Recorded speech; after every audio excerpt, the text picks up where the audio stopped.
राष्ट्रपति जेलेंस्की ने कहा कि युद्ध विराम पहले ही हो सकता था, लेकिन रूसी राष्ट्रपति पुतिन ने बार बार इसे अस्वीकार कर दिया है, इसीलिए रूस पर दबाव की जरूरत है।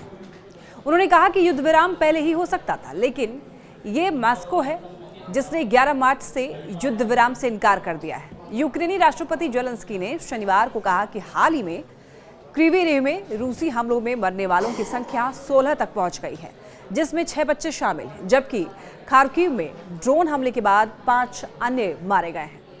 उन्होंने आगे ये भी कहा कि हमले में 34 लोग घायल भी हुए हैं।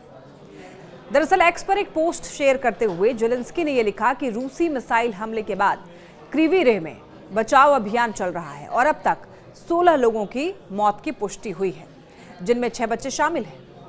जेलेंस्की ने कहा कि खार्किव में रूसी ड्रोन हमले के बाद पूरे दिन बचाव कार्य जारी रहा।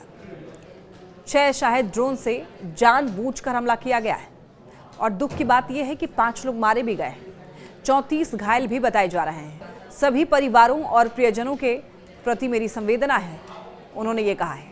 जेलेंस्की ने यह बताया कि खेरसौन में एक रूसी एफपीवी ड्रोन से एक और टारगेटेड हमले ने थर्मल पावर प्लांट को निशाना बनाया। जेलेंस्की ने आगे कहा कि ये हमले आकस्मिक नहीं हो सकते। रूसियों को ठीक से पता है कि वो क्या कर रहे हैं। वो जानते हैं कि ये ऊर्जा सुविधाएं हैं जिन्हें रूस द्वारा अमेरिकी पक्ष से किए गए वादे के तहत हमलों से बचाया जाना चाहिए। हर रूसी वादा मिसाइलों या ड्रोन बम या फिर तोपखाने के साथ खत्म होता है। कूटनीति का उनके लिए कोई मतलब नहीं है। उन्होंने कहा कि युद्ध विराम पहले ही हो सकता था, लेकिन रूसी राष्ट्रपति पुतिन ने बार बार इसे अस्वीकार कर दिया है। इसीलिए रूस पर दबाव की आवश्यकता है ताकि वो हर झूठ, हर हमले, हर एक दिन के परिणामों को महसूस करें जो वो जान लेते हैं और युद्ध को लंबा खींचते हैं। उन्होंने कहा कि युद्ध विराम पहले ही हो सकता था, लेकिन ये मॉस्को है जिसने 11 मार्च से युद्ध विराम से इनकार कर दिया है। ये वो लोग हैं जो रूस में बैठे हैं और इस युद्ध को चाहते हैं।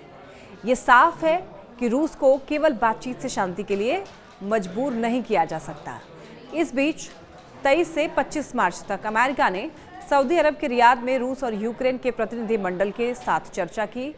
ये बैठकें अमेरिकी राष्ट्रपति डोनाल्ड ट्रंप के रूसी राष्ट्रपति पुतिन और यूक्रेनी राष्ट्रपति जेलेंस्की के साथ चर्चाओं के बाद हुई। बातचीत मुख्य रूप से काला सागर में सुरक्षा, वाणिज्यिक समुद्री गतिविधि की सुरक्षा, ऊर्जा संरक्षण और स्थायी शांति को बढ़ावा देने के लिए व्यापक कूटनीतिक प्रयासों पर केंद्रित थी।